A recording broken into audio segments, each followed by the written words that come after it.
Technical chart और news बिल्कुल अलग बात कर रहे हैं इस स्टॉक के बारे में जिसका आज हम डिस्कशन करने वाले हैं। स्टॉक का नाम है यूको बैंक। इस बैंक पर अभी-अभी आरबीआई ने 39 करोड़ की पेनल्टी लगाई है फॉर नॉन कंप्लायंस, जबकि जो इसका टेक्निकल प्राइस एक्शन है, वो देख के ऐसा लग रहा है कि इसके अंदर बहुत बड़ा अपमूव आने वाला है। इनफैक्ट ये स्टॉक उड़ने के लिए रेडी है। तो वही चीज़ हम डिस्कस करेंगे बेस्ड ऑन टेक्निकल्स।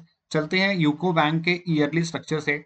देखिए ईयरली पे क्या हो रहा है ना, जो ये स्टॉक यहाँ से नीचे आ रहा है, अच्छी चीज ये है कि किसी भी सप्लाई जोन से नहीं आ रहा। ईयरली पे इसका सप्लाई जोन है वो 75 के आसपास है, जो कि थोड़ा सा दूर है। मैं चलता हूँ 6 मंथ्स के टाइम फ्रेम पे, उसमें भी कहीं ना कहीं जो इसका सप्लाई जोन है वो ऊपर ही है 84 के पास। 3 मंथ्स पे चलता हूँ, 3 मंथ्स में भी देखिए कुछ ना कुछ ये जो है ना विक जस्ट यहीं से आ रहा है, बट इसका भी एक तरीके से जो स्ट्रक्चर है सप्लाई जोन वाला वो 80 के पास है, यानी कि हमें ये तो पता लग गया कि जब ये ऊपर जाएगा तो 75 तक तो ये इजीली जा ही सकता है। उसके बाद मंथली की बात करें तो कहीं ना कहीं उसमें भी जो सप्लाई एरियाज हैं, हाँ मंथली में एक सप्लाई एरिया है जहां से ये आ रहा है, बट देखते हैं कि मंथली का जो सप्लाई जोन है वो क्या इतना नीचे तक ला सकता है या और नीचे ला सकता है या यहीं पे होल्ड हो जाएगा। वो हम इसकी जब डिमांड जोन स्टडी करेंगे तब हम एनालाइज करेंगे वो चीज।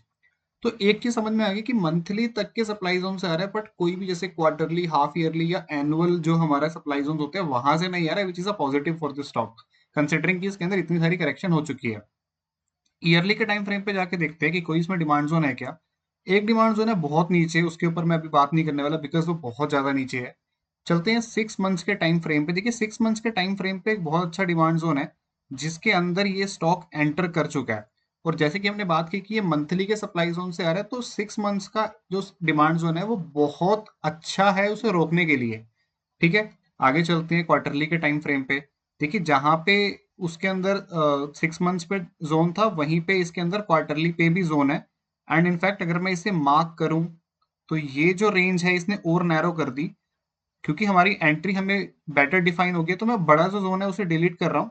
और देखिए यहाँ पे इस कैंडल से इसके अंदर कहीं ना कहीं हमें एंट्री मिल चुकी है, और उसके बाद एंट्री मिलने के बाद स्टॉक लगातार कंसोलिडेशन में है। ठीक है, क्योंकि मुझे हायर टाइम फ्रेम पे एक अच्छा डिमांड जोन मिल गया जहां पे स्टॉक अभी भी है, तो मैं यहीं से ही डिस्कशन इसका आगे लेके जाने वाला हूँ। हाँ एक चीज इंटरेस्टिंग ये है कि देखिए इसके अंदर ये एक डिमांड जोन था जो कि बनता बनता बस रह गया।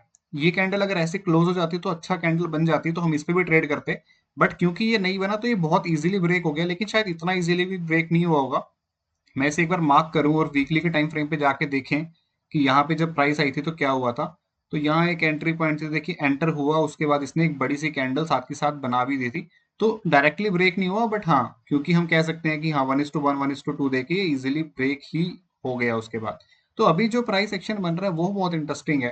ठीक है, मंथली में अगर मैं आपको एक बार लेके चलूं तो इस जोन में एंटर करने के बाद जो प्राइस है लगातार कंसोलिडेट कर रहा है। और हम बात करें 1 2 3 4 5 6 7 8 9 10 मंथ्स तक कंसोलिडेट कर रहा है, और इनफैक्ट अभी जो फेब्रवरी चल रहा है ये भी खत्म होने वाला है। तो 11 मंथ्स का कंसोलिडेशन एक बहुत अच्छा कंसोलिडेशन है। तो कहीं ना कहीं ये बता रहा है कि आफ्टर बिग डाउनफॉल ये शायद अपना एक नया बेस फॉर्मेशन कर रहा है, और यही कंसोलिडेट करके शायद ये एक रिवर्सल लेने के लिए रेडी हो जाएगा। टारगेट्स हम बात कर चुके हैं कि 75 से पहले मुझे तो कोई इसके अंदर अच्छा सप्लाई जोन नहीं दिख रहा, तो वहां तक तो हम मिनिमम एम कर ही सकते हैं। एंड कंसिडरिंग अभी जो इसका प्राइस है 32 के आसपास चल रहा है, तो बहुत बड़ा टारगेट है। इनफैक्ट 115% के आसपास इसका टारगेट हमें देखने को मिल रहा है। अब चलते हैं वीकली टाइम फ्रेम पे। देखिए वीकली पे एक चीज समझने की कोशिश करते हैं कि वीकली पे ना ये लगातार 20 EMA को रेजिस्ट कर रहा था, उसके ऊपर नहीं निकल पा रहा था। यहाँ पर फर्स्ट टाइम इसने एक हमें उसके ऊपर निकलने की ट्राई करी, एंड फिर उसने दोबारा मूविंग एवरेजेस के साथ नीचे आया और वहीं पे अब दोबारा से कंसोलिडेट कर रहा है। ठीक है, अभी के लिए जो इसका प्राइस एक्शन बन रहा है ना जिसमें मैं हाईली इंटरेस्टेड हूँ, वो बन रहा है डेली के टाइम फ्रेम पे। हम एक चीज नोटिस कर चुके हैं कि नया बेस इसने बनाया, लेकिन अभी जो रिसेंटली प्राइस एक्शन बना है इसके अंदर वो ये है कि अभी जब ये रिसेंटली ऊपर गया इसने एक ये डिमांड जोन बनाया, साथ के साथ उसमें हमें एंट्री मिली, और स्टॉक अभी वहीं कहीं कंसोलिडेट कर रहा है। लेकिन जो आज की कैंडल बनी है ना, ये कहीं ना कहीं मुझे ऐसा लग रहा है कि ये यहीं से स्टॉक ऊपर निकल जाएगा। उसका कारण ये है कि देखिए कंसोलिडेशन बहुत ज्यादा आ चुका है, स्टॉक नया बेस भी बना चुका है, तो इसे अब ऐसा लग रहा है कि ऊपर जाना ही है। एंड जो ये टेक्निकली ये जो स्क्वीज है ये बहुत ही नैरो हो गया। देखिए अगर मैं इसको ऐसा ट्रेंड लाइन टाइप मार्क करूं, ठीक है ना, तो ये ट्रेंड लाइन के ऊपर इसने एक कंफर्मेशन अभी दी नहीं है, बट कहीं ना कहीं ये आज इसके ऊपर निकल के क्लोज करने वाला था, तो ये एक तरीके से इसको ब्रेक कर देगा बिकॉज ये हायर टाइम फ्रेम के डिमांड जोन से चल रहा है।